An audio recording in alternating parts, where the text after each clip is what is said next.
Retour en France, vous l'avez peut-être remarqué en parcourant nos campagnes, mais on y voit de moins en moins de haies. Un tiers d'entre elles ont été détruites en un siècle. C'est la conséquence du remembrement des parcelles agricoles et cela pose un véritable problème écologique, notamment de ruissellement des eaux, qui peut être dangereux, comme nous l'expliquent Catherine Rougerie, Frédéric Faure et Dominique Mas. Des champs entourés de haies, une mosaïque à perte de vue.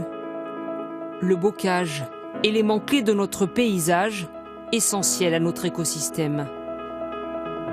Mais un patrimoine menacé car depuis des années, arbres et bosquets sont souvent arrachés.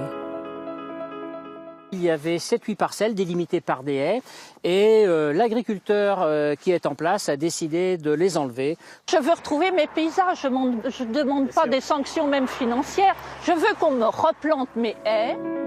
Pourquoi une telle destruction ? Que dit la loi ? Quels enjeux économiques et écologiques derrière ces haies ? Bonjour Rosemary. Dans les Deux-Sèvres, Rosemary Barbier loue ses terres à un agriculteur. On vient faire le point avec toi sur ces arrachages qui se passent actuellement sur la commune.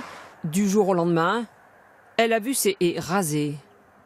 Le locataire a fait une ouverture de 9 mètres pour exploiter les terres qui étaient de l'autre côté.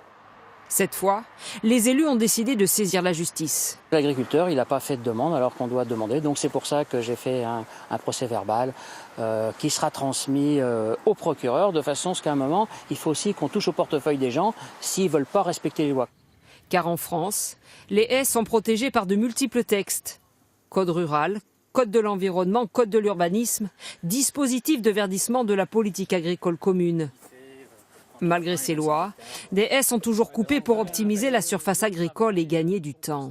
C'est vrai qu'avec des gros engins agricoles, on laboure très vite, on sème très vite, on gagne du mètre carré, on enlève de l'ombrage aux cultures. C'est une rentabilité améliorée, mais c'est du gain petit par rapport aux impacts sur l'environnement et qu'il faut réparer par ailleurs avec de l'argent public. Une contradiction qui remonte au remembrement des années 1960. Les très petites parcelles sont regroupées en plus grandes pour accroître les rendements. C'est le début de l'agriculture intensive. 750 000 kilomètres de haies ainsi supprimés. Jean-Luc Fouchier est un repenti. 30 ans après avoir tout coupé, aujourd'hui, il fait machine arrière. On a planté une haie avec une haie champêtre avec différentes espèces locales.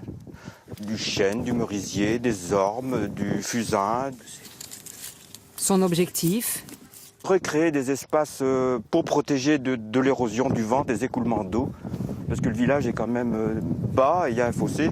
Et en 2011, on a subi quand même une inondation. Autre intérêt, les haies stabilisent et dépolluent les sols. Elles servent d'abri aux animaux, comme l'explique cette experte en agroforesterie. L'étage herbacé, il va être plutôt une zone de refuge pour les insectes. Et puis ensuite, l'étage arbustif, lui, il va être aussi intéressant pour les petits oiseaux. Et enfin, l'étage arboré, lui, il va plutôt être utilisé par les grands oiseaux pour pouvoir chasser dans les parcelles alentours. Des atouts environnementaux qui justifient le soutien financier du département. Mais dis donc, il a vachement poussé. Il nous a fait une sacrée pousse. 5 000 € d'aide, plus de la moitié de la facture. Seule condition, ne pas construire d'habitation sur le terrain et planter des arbres d'essence locale, des arbres qui vont même servir ici, dans le clos naturel. On voit bien que la grande parcelle, elle en fait 1, 2, 3, 4 petites parcelles. Ça fait 4 morceaux maintenant. Un pari sur l'avenir. Ce site-là, plutôt d'intéresser une grosse exploitation, intéresse peut-être une exploitation ou quelqu'un qui aurait envie de travailler sur une plus petite surface. C'est un peu dans cette optique-là aussi que je l'ai fait. Réparer les dégâts infligés à la nature, mieux, éviter d'en créer. C'est le but de l'inventaire mené par le maire de Lerzy, petite commune de l'Aisne.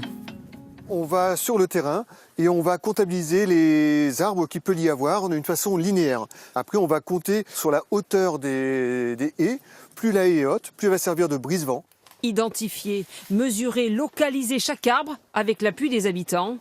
Une étape indispensable pour prouver et sanctionner l'arrachage des haies. On met en place une commission avec des habitants de Lerzy, des agriculteurs, avec des institutions. Et quand quelqu'un veut arracher une haie, il doit faire une déposition en mairie et on peut étudier. Aujourd'hui, la France compte près de 700 000 kilomètres de haies, 3 fois moins qu'il y a un siècle.